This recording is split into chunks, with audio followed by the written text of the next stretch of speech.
Hello students, welcome to my YouTube channel English Trainer. My name is Gulzar Ahmed. Today I am going to teach you the second part of classes. In the previous video I taught you about the kinds of classes: independent clause, coordinate clause and subordinate clause. Now today I will teach you how to recognize, how to differentiate between the clauses, how to find noun clause, adjective clause and adverbial clause. I will write 3 sentences on the board. Difference, how to find out clauses. Number 1, I know where he lives. Number 2, I went where he lives. I visited the place where he lives. I have written 3 sentences, same clauses: where he lives, where he lives, where he lives. How will find out the clause, which one is noun clause, which one is adjective clause, which one is adverbial clause?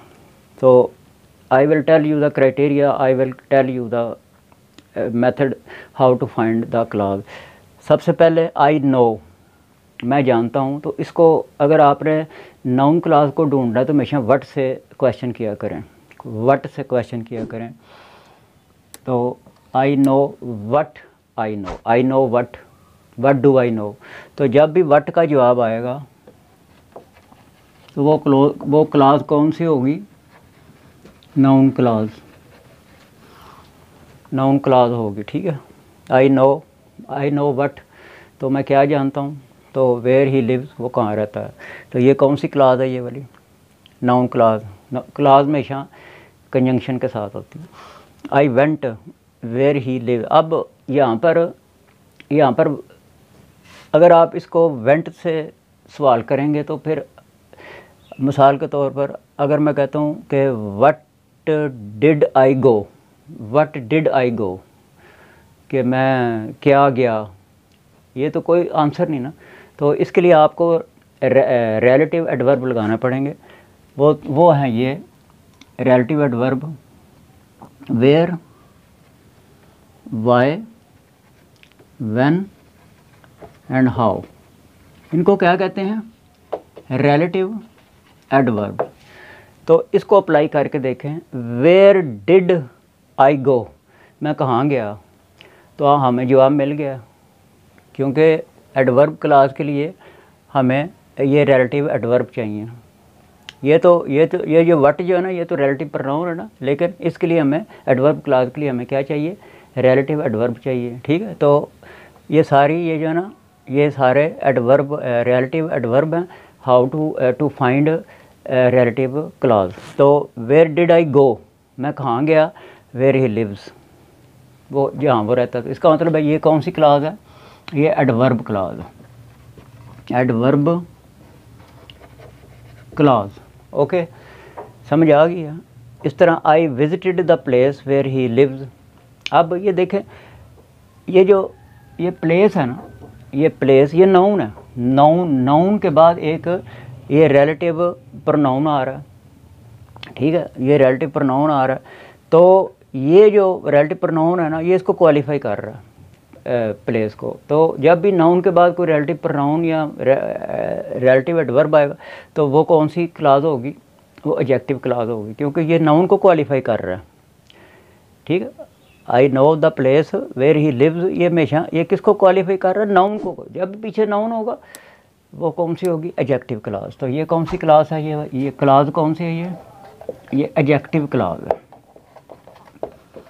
Adjective clause. समझ आ गई? अच्छा, अब ये भी आसान है ढूंढना, noun की वजह से हमें पता चल जाता है। ये भी आसान है ढूंढना, लेकिन नाउन क्लॉज थोड़ी सी ना मुश्किल होती है, वो उसके लिए हमें थोड़ी सी मेहनत करनी पड़ेगी, वो मैं आपको बताता हूँ। ये एडवर्ब होते हैं तकरीबन, वर्ब होते हैं तकरीबन तीन किस्म के। एक होता है perception, verb of perception, verbs of perception. एक होते हैं वर्ब्स ऑफ फीलिंग्स, और तीसरे होते हैं वर्ब्स ऑफ सेंसेस। अब ये नाउन क्लॉज में ये जो है ना, ये वर्ब इस्तेमाल होते हैं। परसेप्शन का मतलब क्या है कि रिमेंबर,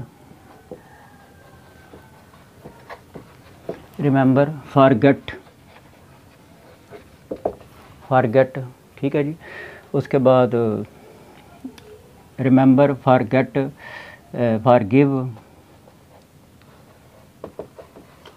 ये सारे क्या हैं परसेप्शन। और वर्ब ऑफ फीलिंग्स क्या होंगे, जैसे लाइक है, लव है, डिसलाइक है,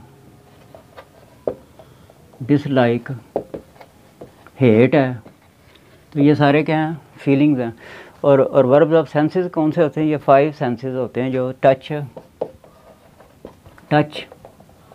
उसके बाद स्मेल, उसके बाद टेस्ट, हियर, और smell, touch, smell, taste, hear और सी, और भी हैं।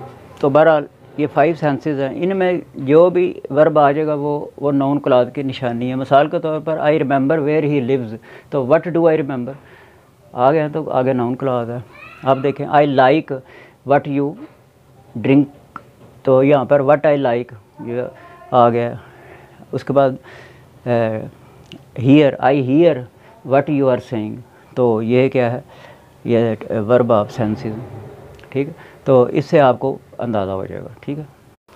स्टूडेंट्स, एक और बात सुन लें कि ये जो नाउन क्लॉज है ना, इसके ना वो 5 होते हैं तरीके, यानी इनको 5 तरीक़ों से हम लिख सकते हैं। मिसाल के तौर पर देखें, नाउन क्लॉज को बनाने के लिए 5 तरीके इस्तेमाल कर सकते हैं। Number 1, subject, as a subject, as an object, as apposition,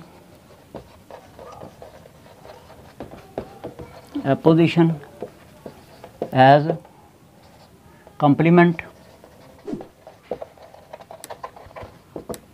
as preposition।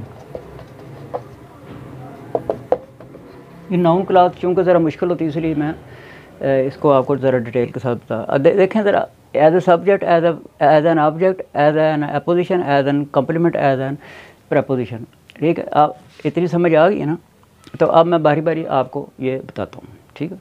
Student, सबसे पहले as an subject, what you say I know, as a subject of the verb, ये वर्ब का सब्जेक्ट, ये एज ए सब्जेक्ट, ये subject है, ये noun clause है लेकिन सब्जेक्ट का काम करे। Number 2, I know what you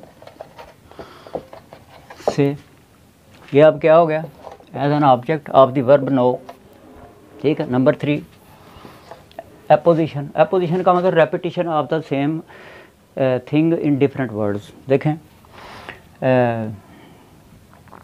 the proposal that was given was proved। अब देखिए, प्रपोजल जो है ना, ये नाउन क्लॉज है, ये एडजेक्टिव क्लॉज नहीं है। The proposal that was given, वो जो the proposal that was given for his promotion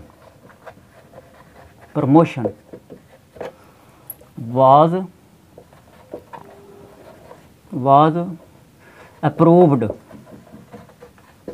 अब ये देखें, the proposal that was given for his promotion, ये प्रपोजल की रेपिटेशन है। प्रपोजल क्या थी, उसकी प्रमोशन, तो ये रेपिटेशन हुई है, तो ये एज एन अपोजिशन इस्तेमाल हुई है, ठीक है।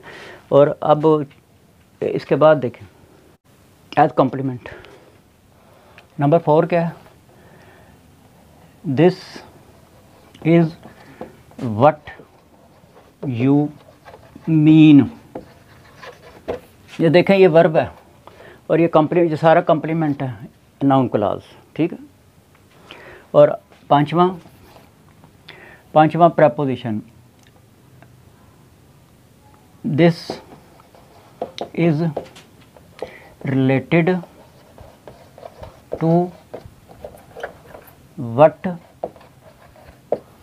ही इज़ सेइंग। तो टू वट, ये देखे वट से पहले टू आ गया, ये तो आ गई ये नाउन क्लॉज है ये, ठीक है। तो 5 किस्म की है, ठीक है।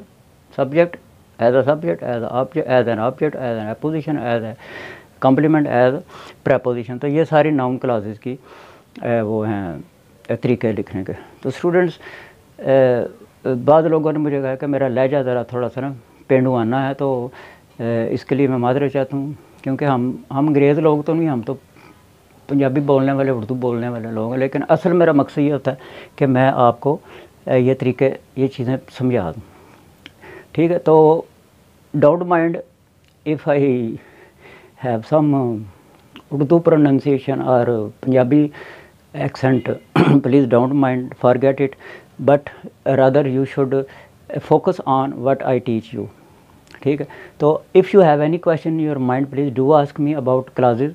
There are so many other examples, but I have briefly taught you these things, okay। So if you have any question, you are welcome, and I will try to ask your answer, and good luck.